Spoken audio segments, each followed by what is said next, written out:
Apple va dévoiler ce soir son service de streaming vidéo. Ses productions pourront-elles rivaliser avec celles de Netflix? La pomme va-t-elle créer la surprise en dévoilant d'autres nouveaux produits et services? Pour y répondre, toute l'équipe de RLM se mobilise pour commenter les annonces de Tim Cook en duplex de Cupertino. Le Mac. Rendons le monde meilleur par la technologie. Toutes les entreprises sont à la recherche d'innovation, de nouvelles manières de penser et d'agir. Elles doivent profondément se transformer pour continuer à exister, construire leur avenir et être des acteurs majeurs du changement. De la création de l'idée au développement de la solution, nous vous accompagnons dans votre transformation digitale. Nous sommes Underside.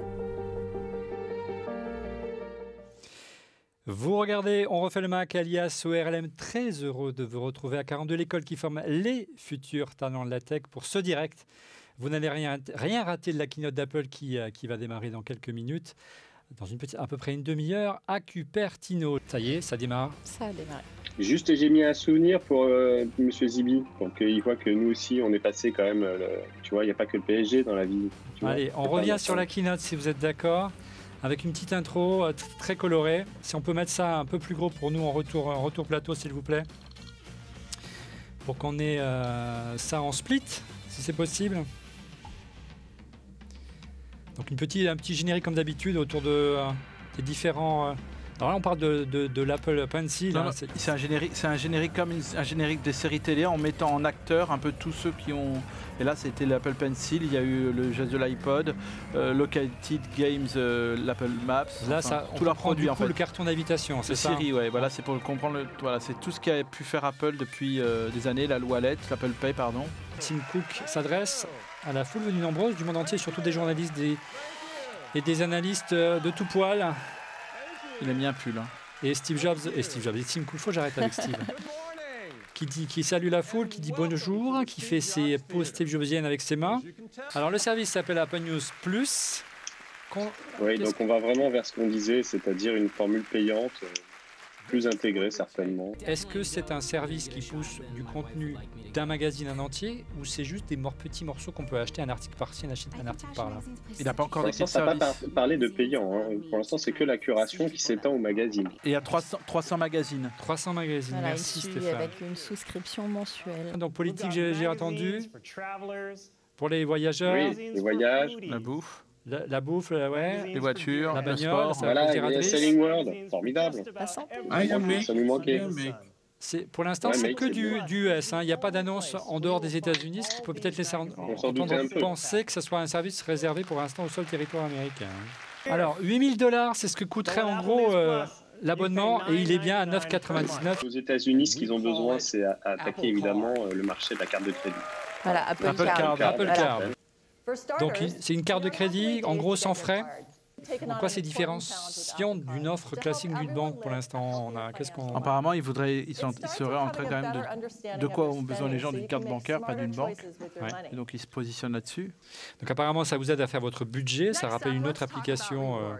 Aux États-Unis, c'est Mint. C'est l'application Mint aux États-Unis. Weekly and Monthly Summaries. Donc en clair, vous avez un petit peu de manière hebdomadaire et mensuelle un budget qui s'affiche automatiquement suivant vos dépenses, restaurant, automobile, transport, vêtements, etc. par catégorie.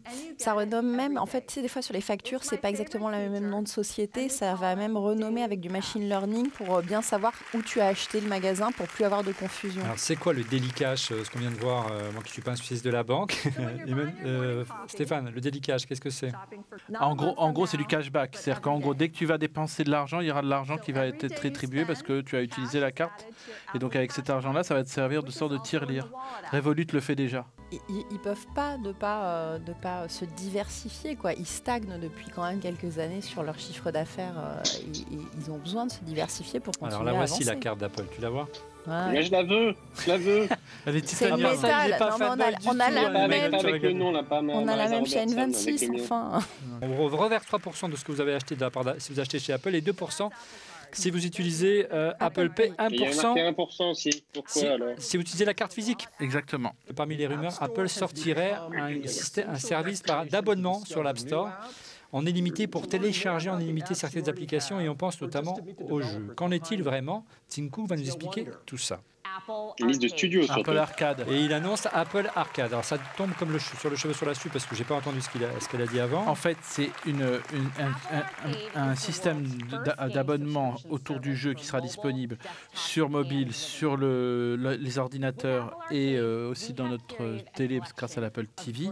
Donc si on a un jeu qui est disponible sur l'un et sur les autres appareils, on pourra continuer à jouer dessus sur quel que soit l'écran. Alors, comment on obtient Apple Arcade? Donc, apparemment, une nouvelle rubrique sur l'App Store. Ah, donc ça va être quelques jeux, pas tous les jeux. Ils ont dit une centaine. Une centaine. Une centaine et en plus qui sont exclusifs. Alors attends, 150 pays et régions. Elle s'en va, elle n'a pas donné de C'est prix. Tim qui va... Fall 2019. Donc à l'automne, Fall. Fall 2019, donc on sait Et pas avec trop les bien. nouveaux iPhones, quoi. Avec les nouveaux iPhones et surtout les détails de prix vont être donnés plus tard. Et là, l'idée de cette application TV, c'est d'aller proposer une curation entre différentes applications. Donc, c'est l'Apple TV App, c'est le nom officiel. Voilà, des différentes plateformes américaines qui sont compatibles avec l'application Apple TV, du moins aux États-Unis. En France, MyCanal est compatible avec l'Apple TV, par exemple. Donc, apparemment, c'est pas simplement de la curation, là. C'est une offre groupée de tous les abonnements. Donc, vous payez uniquement pour ce que vous voulez. Tout dans une seule application. Bon, ben là c'est clairement juste un upgrade de l'interface et en effet du semi-micro-paiement parce que, en gros, soit tu as déjà un abonnement au câble et à la distribution, juste c'est pratique. Mais pour le moment, mais on devine que demain, ce sera du micro-paiement. Voici arrivé donc Apple TV+, qui est le service à valeur ajoutée d'Apple TV. Donc c'est certainement le service payant qui va s'opposer à Netflix. On va voir Apple TV+, ça va faire plaisir à une marque française, tout ça dites-moi. Je vous rappelle que cette marque française, Canal+, distribue pour ses clients OTT, ses clients qui ne sont pas abonnés au satellite, des Apple TV. Ah bah voilà, Steven Spielberg. Mesdames et messieurs, Steven Spielberg sur la scène. Voilà, Du Steve Jobs, je remplace Tim Cook et Apple va redécoller. Oh là là, Jennifer Aniston. Voilà. Alors, Et tu voulais Rise, des spécialistes de la série. Quoi voilà. de mieux que Jennifer Aniston qui a signé l'une des plus Voilà. populaires séries de la télévision américaine du temps d'NBC, à savoir Friends, The Reese Witherspoon. Voilà. On a et- c'est une très bonne C'est quand même celle qui a tout changé puisque Oui, là, ce qu'elle est en train de développer avec ses séries et en tant que productrice. Hein. ouais, elle est actrice, mais elle est surtout productrice. Elle est extraordinaire. Il y a Steve Carell qui arrive là. Et Steve Carell qui est là, donc tu voulais des gens de... C'est pas mal comme casting, ouais. c'est pas mal, effectivement. Voilà. Oh, un Jason Momoa. Oh là là. Alors, Aquaman est sur scène, mesdames et messieurs. Aquaman sur scène. Kumail Nanjiani. Nanjiani. Ouais, merci. Alors, qu'est-ce qu'il est, ce monsieur, toi qui es un expert? Comique, stand-up, formidable. C'est un rue Sésame pour les francophiles, dont mon petit gamin de 3 ans en est fou, et qui aux États-Unis est incontournable. Et c'était... Sesame Street, Big Bird. Voilà, Big Bird. Merci, Alex. Là, on a droit à Gigi Abraham, c'est à côté Sarah Bareilles. Sarah Bareilles. Bareilles. Voilà, Oprah Winfrey. Et voilà. On la reconnaît de dos, bien sûr. Oprah, qui est donc la méga star américaine, qui a donc signé avec Apple. TV+, va-t-elle être sur scène ce soir ou juste une vidéo? Si. La réponse dans quelques secondes.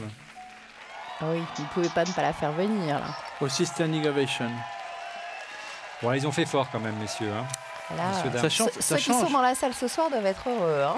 The biggest, the most vibrant, the most stimulating book club on the planet. Voilà, construire la plus extraordinaire, la plus grande, la plus vibrante, la plus stimulante bibliothèque de la planète. Oh, ça me rappelle un lancement d'iPhone il y a quelques années par Steve Jobs. Il faut qu'elle vienne plus souvent, l'ami Oprah. Hein. En gros, c'est comment améliorer l'être humain et retrouver la gentillesse, les lueurs d'esprit. C'est faire avancer de l'avant la société et comment remettre aussi des lueurs d'espoir un peu partout. Elle a fini son speech en disant Apple. Voilà, il ignorait qu'Apple qui serait capable de pouvoir faire ça à l'heure où effectivement il y a beaucoup de formats, dirons-nous, télévisuels qui tirent vers le bas. Qui tirent vers le bas, disons-le. Voilà, ou qui n'apportent pas, qui véhiculent pas ces valeurs-là. Je pense notamment aux shows de télé-réalité, notamment qui ne véhiculent pas forcément les valeurs les plus nobles de notre société.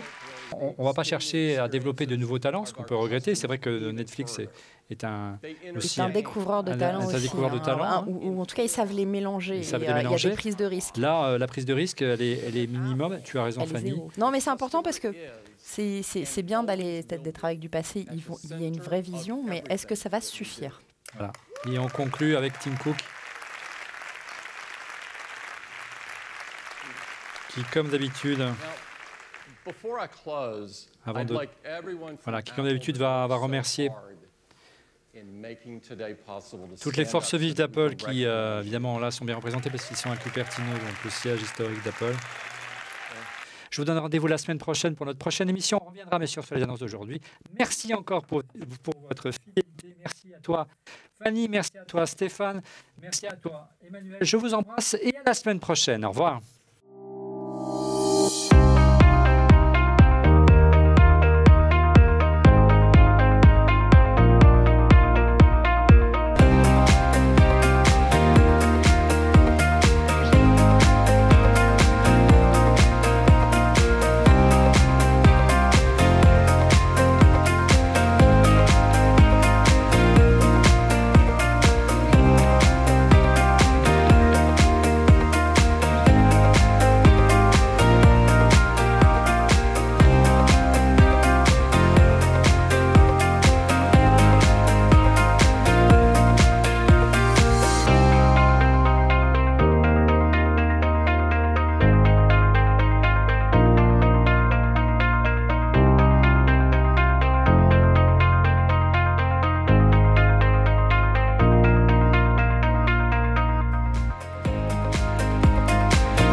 Rendons le monde meilleur par la technologie. Toutes les entreprises sont à la recherche d'innovation, de nouvelles manières de penser et d'agir. Elles doivent profondément se transformer pour continuer à exister, construire leur avenir et être des acteurs majeurs du changement. De la création de l'idée au développement de la solution, nous vous accompagnons dans votre transformation digitale. Nous sommes Underside.